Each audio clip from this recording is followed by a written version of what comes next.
Hi everyone, this is Dr. John Demartini.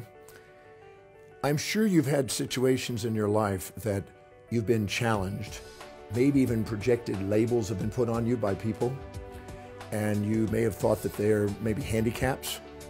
Well, it's very possible that the very handicaps and challenges and labels that you've experienced, the voids that you sometimes have, could be the very keys to your greatest achievements. In my situation, when I was a young boy, I had to wear braces as a child. I went to speech pathology. And then I was told in first grade I would never read, write, or communicate, never amount to things, never go very far in life because of dyslexia. And guess what happened to me? When I turned 18 years old, I got inspired by a gentleman and my life trajectory changed. And now I'm researching, writing, traveling, and teaching. So the very thing that was my void and my challenge and my label became a catalyst to me to go out and do what I love to do today. And if you look very carefully, even Richard Branson, who was also dyslexic, that was the label he had, he ended up, because of that, making sure he got surrounded by intelligent people, which I did a similar thing when I was young, and he delegated that and got great people around him to do things so he'd get it done. And now he's achievement because of that, high achievement. And look at Sir Isaac Newton. When he was a young boy, his father died before he was born, and his mother basically had to give him up temporarily, and he ended up living with somebody else and actually living with somebody that worked in an apothecary. And he ended up looking at potions and alchemy and all kinds of things and wanted to know God the Father and Mother Nature. And his voids became his values, his labels. He was reclusive and quiet and became him one of the most powerful men in the world. So sometimes the very challenges and the labels that you've been imposed on you could be the very things that catalyze a direction in life. When we've interviewed people, we find that many doctors who had infirmaries when they were young and illnesses became the best doctors. They were the ones that wanted to find the solution.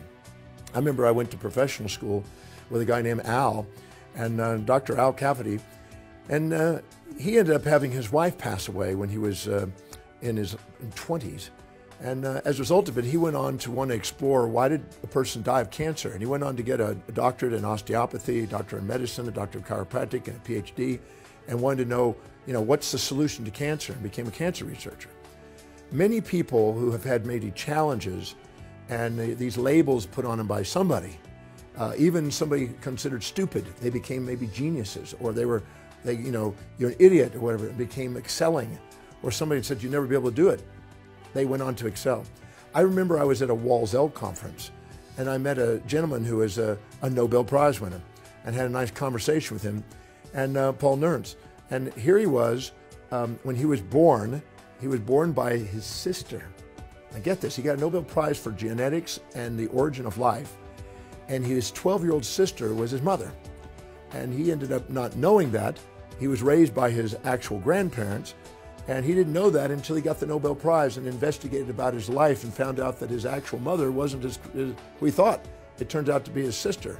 And deep inside, that very strange beginning led to him wanting to know the origin of life and the keys to genetics, the genetic code. He had a mystery inside him that drove him.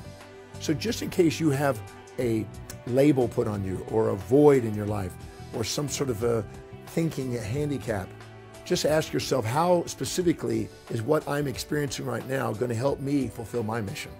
And look carefully, you'll find that it's actually part of the underlying purpose in your life. And if you look very carefully, some of the things that you think are most missing becomes most important in your life. And I know for many people in life, that's the key to the drive.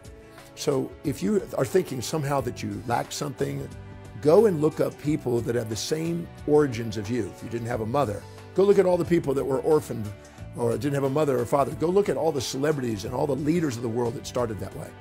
Whatever your challenge was, whatever your label was, go look on the internet and look at people that had that and that went on to do extraordinary things, and you'll find out that you're in an elite group. It's actually a gift. It's not necessarily a challenge. So in case you're having anything in your life that you're not thankful for about your life, a thing you think is a label or a handicap, just look carefully and you'll find out it's a great gift.